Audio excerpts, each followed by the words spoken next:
आज बताओ किसने आपको वजीर आजम बनवाया था? मैं आपको स्पीकर साहब वसूख के साथ कहता हूं, ये 70 पीकेस पाकिस्तान वो कैदी 804 के इशारे पे उठता है। याद रखो, उस दिन से डरो जो वो हंगर स्ट्राइक पे गया, और अगर उसने इशारा किया कि सड़कों पे आ जाओ तो बांग्लादेश को भूल जाओगे। ख्वाजा साहब 2013 में सुप्रीम कोर्ट के ऑर्डर के मुताबिक आपके केस में 45,000 वोट बोगस नहीं थे। वो आपके वोट क्यों बोगस थे? मैं डिमांड नहीं करता। क्या हाई कोर्ट के 3 जजेस ने आपके खिलाफ इकामे पे डिस्क्वालीफाई नहीं किया? क्या 2018 में आप खुद नहीं कहते कि मैंने फोन किया और मुझे जितवाया गया? 2024 आया। आज का आपके पास इलेक्शन कमीशन का वेरीफाइड लिस्ट नहीं है। यूसुफ रजा गिलानी साहब का बेटा सुप्रीम कोर्ट से गेट से अरेस्ट नहीं हुआ, उसी की हुकूमत थी। वजीर आजम अपना बेटे को नहीं बचा सका, कौन लेके गया उसको? क्या था वो? मौजूदा हुकूमत में अगर इतनी ही पावरफुल है, ख्वाजा साद रफीक को किसने अपलोड करवाया?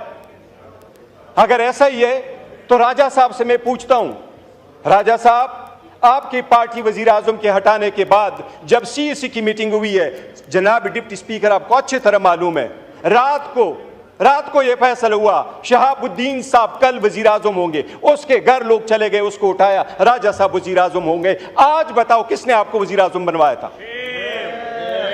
जनाब डिप्टी स्पीकर, मैं समझता हूं आज एक सैड डे है। द वे बिलावल साहब ने बोला, जो अजंदाज गुफ्तगू इस्तेमाल की, जो इशारे किए, जो लात हटाए, मैं समझता हूं ये किसी भी पार्टी के चेयरमैन के लिए एक डेथ है। He is politically dead. उसके पास इस कौम के लिए ये विजन नहीं है। वो शायद ऑक्सफोर्ड के जाली डिग्री से यहां पहुंचा है। अगर उसके पास विजन होता तो वो यूरोप अमेरिका से ये विजन लेके आता कि लीडर्स वो होते हैं जो सब कुछ अपने दिलों पे ले चुके होते हैं। जनाब स्पीकर, ये लाजिम है कि ये लाइन ड्रा की जाए कि ये पार्लियामान मजबूत है या कोई और मजबूत है। जनाब स्पीकर, आपकी अटेंशन चाहिए। जनाब डिप्टी स्पीकर, आप थोड़ा अटेंशन कर लें। कल भी ख्वाजा आसिफ साहब बाहर गए थे। इस मुल्क की हिस्ट्री कोई अच्छी नहीं है। ये सारे अपने अपने ममालिक में देखें, अपने वक्त के हुकूमतों में देखें, इनकी हुकूमत में क्या हुआ है। यूसुफ रजा गिलानी साहब का बेटा सुप्रीम कोर्ट से गेट से अरेस्ट नहीं हुआ, उसी की हुकूमत थी। वजीर आजम अपना बेटे को नहीं बचा सका, कौन लेके गया उसको? क्या था वो? मौजूदा हुकूमत में अगर इतनी ही पावरफुल है, ख्वाजा साद रफीक को किसने अपलोड करवाया?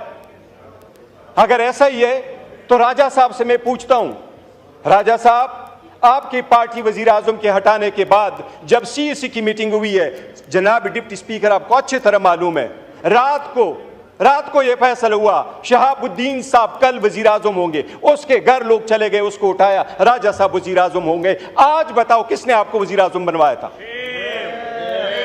आपकी CAC की पार्टी की हकीकत चली थी। बताएं आप। काजमी साहब आपके रिलीजियस मिनिस्टर थे, आपकी ही हुकूमत थी। बताएं किसने उसको अरेस्ट करवाया था? आप बचा सके थे? ये ईमान कमजोर होता रहा है। बहुत अच्छी बात हो गई थी, हम इसलिए आगे की तरफ बढ़ना चाह रहे थे। ख्वाजा साहब ने कल प्रोटेस्ट किया था, हमारी वजह से नहीं। मेरे और इसकी कोई तलख कलामी नहीं हुई। मेरी ख्वाजा साहब की कभी तलख कलामी नहीं होती। पर एक बात जरूर हुई थी, ख्वाजा साहब ने कहा, और मैं कभी नहीं कहता जिस तरह ट्वीट की बात हो रही है, जनाब स्पीकर, ये जो जगह बैठी हुई है, हम बैठे हैं, ये हमारा ट्रुथ एंड रिकंसिलिएशन कमीशन नहीं है कि यहां एक दूसरे की सटल कर दे कि आप कितने बुरे थे, मैं कितना अच्छा हूं, आपने कितने लोगों को जदोकोब किया, मैंने कितने जदोकोब किया। लेकिन यह बात आपको वसूख के साथ कैसा हो, पूरी दुनिया कहती है कि आपकी हुकूमत में सबसे ज्यादा ह्यूमन राइट्स वायलेशन हुए। इतनी करज रखो कि यह मान लो। लीडर तख्तदार पे पहुंचते, आपने भुला ना भुट्टो को, लीडर तख्तदार पे पहुंचते हैं ताकि कौम बचे। वो कहते हैं जुल्म के खिलाफ हमने लड़ना है। जनाब स्पीकर, हम अगर कुर्बानी ना दे, मैं तो फर्स्ट टाइम इस असम्बली में हूं, ख्वाजा साहब तो मेरी उम्र से ज्यादा इस असम्बली में रहे, क्या हमने सीखा है, किस तरीके से आगे बढ़ना है। ख्वाजा साहब को मैंने ये लफ्ज सिर्फ कहा, मैंने कहा ख्वाजा साहब इस कमेटी में हम बैठे हैं, ये तो हमारी एक प्रपोजल थी, ये प्रपोजल सबसे पहले तो आपके अपोजिशन लीडर ने बनाया है। मैं इस बंदे को बड़ा दाद देता हूं, I am so proud of your legacy Umar, so proud of your legacy. ये लेगेसी है। बताएं 22 साल में एक लफ्ज कोई एक बंदे का निकाले कि इस ईवान से स्पंज हुआ, हम सारे बाहर चले जाएंगे। इस ईवान में जब 22 साल रहा है, एक लफ्ज कोई स्पंज होने वाला बताए।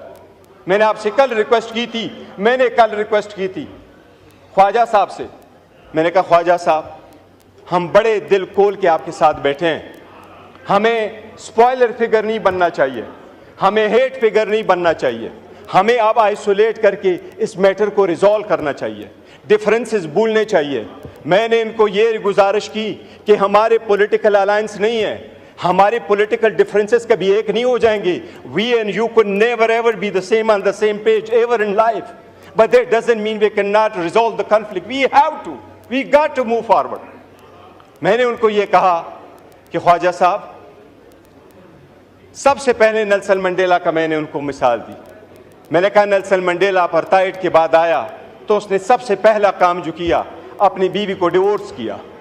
लोगों ने उससे पूछा कि 14 साल जेल में रहे, बीवी आपके पास आती रही, वापस आए हो, गवर्नमेंट में जा रहे हो, तो बीवी को डिवोर्स कर रहे हो। उसने उसका जवाब ये दिया कि मैं इसलिए कर रहा हूं कि अपार्थाइड पे मैंने पत्थर रखना है, मैंने आगे बढ़ना है, मैंने कालों से गोरों से इंतकाम नहीं लेना, लेकिन मेरी बीवी के दिल में आगे गोरों के खिलाफ मैंने या बीवी रखना है या अपने अवाम को लेना है। मैं लीडर हूं, मैं अपनी बीवी की कुर्बानी दूंगा, पर मैं अवाम के साथ खड़ा हूंगा। मैंने कहा ख्वाजा साहब, अगर आपका इतना दिल नहीं है कि मिनिस्टर होते हुए आप हमारे ग्रीवियंसेस नहीं सुन सकते, इस वक्त ग्रीवियंसेस हमारे हैं। मेरे मने के नाम लेकर के कहा कि ये 5 महीने हमारे मिसिंग है, उनकी फैमिली मेंबर्स के साथ क्या हो रहा है, ये अगर आप नहीं हो सकते तो मैंने कहा ख्वाजा साहब हमारी बड़ी कोशिश है, हम चाहते हैं कि आप सीट पे रहें, लेकिन फिर आपका इस्तेकाक है, बेशक आप स्पीकर को कहें आप ये न रहे। जनाब स्पीकर, 2 दिन हम आगे जाते हैं, एक स्टेप आगे जाते हैं, कोई ना कोई पीछे आ जाता है और ये 4 स्टेप बैक हम चले जाते हैं। इसी वजह से क्या हो जाएगा, ये ईवान नहीं चल पाएगा, ये कौम सफर हो जाएगी, ये डेमोक्रेसी खत्म हो जाएगी, ये स्पेस आपका कोई और ले जाएगा, ये गैर सियासी कुव्वतें आपकी ले जाएगी, ये इंतहा पसंद कुव्वतें आपकी आ जाएगी। ये जिसको आप कहते हैं आइसोलेट करते हैं, अच्छी तरह देख ले कि आप पूरी दुनिया इस बात की गवाही नहीं दे रही कि पाकिस्तान तहरीक इंसाफ इस वक्त 70% अवाम की सपोर्ट है। मैं आपको स्पीकर साहब वसूख के साथ कहता हूं, यह 70% पाकिस्तान वो कैदी 804 के इशारे पे उठता है। याद रखो, उस दिन से डरो जो वो हंगर स्ट्राइक पे गया, और अगर उसने इशारा किया कि सड़कों पे आ जाओ तो बांग्लादेश को भूल जाओगे। पर वही है और हम यही चाहते हैं कि माजी को भूल जाओ, पाकिस्तान को रवंडा नहीं बनाना, पाकिस्तान को नहीं रवंडा हमने बनाना, पाकिस्तान को बेहतर करना है। खुदा के लिए ये ईवान में बैठ करके ये जो हम पढ़ते हैं ना, ये आईन के ओथ जब उठाते हैं तो हम कहते हैं कि अपने पर्सनल इंटरेस्ट को हम सेक्रीफाइस करेंगे कौम की। ये पावर इख्तिदार आनी जानी चीज है, ये कौम की अमानत है। पावर आए तो इसका मतलब ये नहीं है कि हम लोगों को जेर करें, कभी ये कोशिश ना करें कि उनमें से कौन जीतता कौन हारता है। हमारे हार और जीत में ये पार्लियामान हार जाएगा, हम उधर के उधर रह जाएंगे। जनाब deputy speaker, it is time है कि कॉमन सेंस प्रिवेल करें। अगर कोई केस कोर्ट में मौजूद है, मैं खान के किस किस केस को उठा दूं, साइफर का उठाऊं, इद्दत का उठाऊं, तो शखाना का उठाऊं, फिर आप लोगों का उठाऊं। ख्वाजा साहब 2013 में सुप्रीम कोर्ट के ऑर्डर के मुताबिक आपके केस में 45,000 वोट बोगस नहीं थे, वो आपके वोट क्यों बोगस थे? मैं डिमांड नहीं करता। क्या हाई कोर्ट के 3 जजेस ने आपके खिलाफ एक कामे पे डिस्क्वालीफाई नहीं किया? क्या 2018 में आप खुद नहीं कहते कि मैंने फोन किया और मुझे जितवाया गया? 2024 आया। आज का आपके पास इलेक्शन कमीशन का वेरीफाइड लिस्ट नहीं है। ख्वाजा साहब, मेरी सबसे दरख्वास्त है, पहले मैं अपने फिर आपसे, अगर हमने यहाँ अपनी आवाम की नुमाइंदगी करनी है तो भूल जाए हम में से कौन अच्छा है। जिन्होंने पारसाई के दावे करने हैं वो अपने तरफ सारे दो करते। हमारे खानों में ये हम जो चाहते हैं बेहतर, हम ये चाहते हैं कि जो जनाब स्पीकर, आज मेरा एक अच्छा प्रोग्रेस हुआ है हमारी कमेटी में, एक अल्हम्दुलिल्लाह सब कमेटी बनी है। वो कमेटी में हम जाके प्रिविलेजेस और इम्यूनिटीज़ पे बात कर रहे हैं।